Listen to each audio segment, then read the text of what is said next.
Thank you very much, Tarren. Any questions? Representative D'Amelio? Thank you, Mr. Chairman. And Tarren, thank you for your report. There's a lot of information in here, and I think it puts a lot in perspective.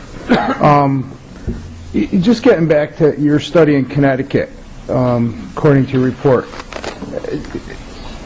how are we doing, compared to other states, in this country? I think it's very important to appreciate where you are, because you really do have a very competitive market. I've testified before the New York legislature on this similar issue, and when you look at and you talk about percentage increases, it's important to understand the base of the premium that you're talking about. The same is true when you're looking at medical loss ratios.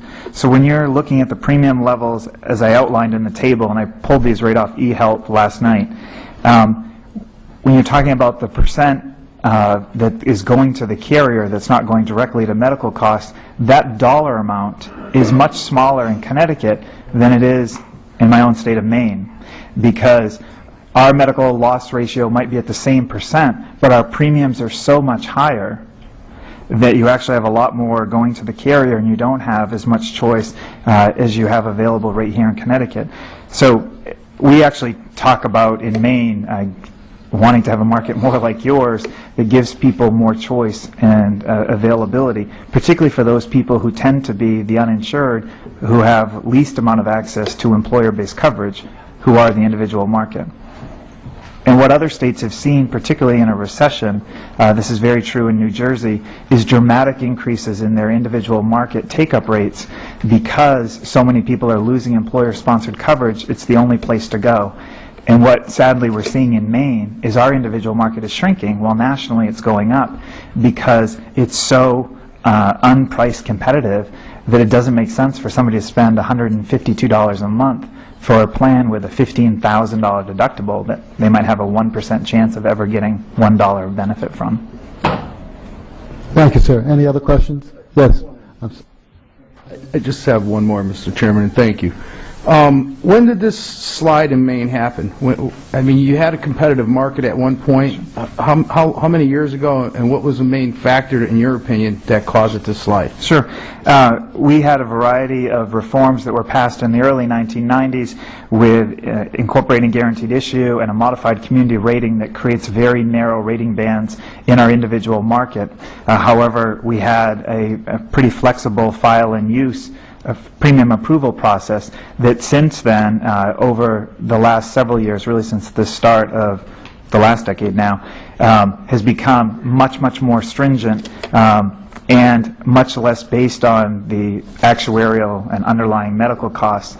We've also seen a dramatic shift in the last decade. We've had 120,000 people in Maine move from private coverage to Medicaid.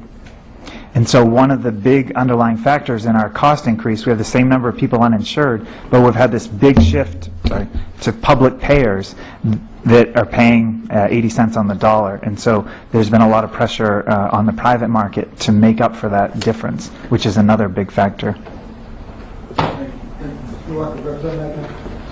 Thank you, Mr. Chairman. Before you talked about predictability, couldn't you still have predictability with a process like this? I mean, the process isn't trying to eliminate profitability. It's just, I guess, trying to stabilize it somewhat. Why would this process reduce the number of carriers in the state? Well, I think it was surprising to me as well that when we saw this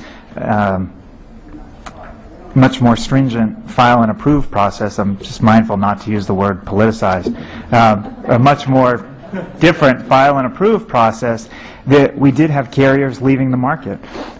We had, just 5 years ago, we had more carriers in our individual market and in our small group market, and that's not because they've merged, that's because they are stopping at the Maine border and only selling in New Hampshire and Massachusetts.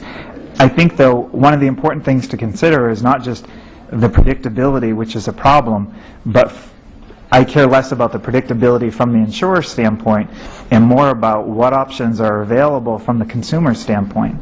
So if you're creating a process that takes so long to get a new product on the market, then that means that I, as a consumer, have very little choice. We are a small business. We have 6 covered lives in our own little think tank.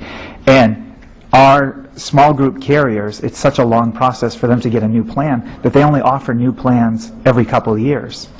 So the plan that I'm in right now and that all of my employees are in, there's no other choice for me to go to. There's not even one with like $100 higher deductible. So I had to pass that entire premium increase along because the process was such that a new plan couldn't easily be offered.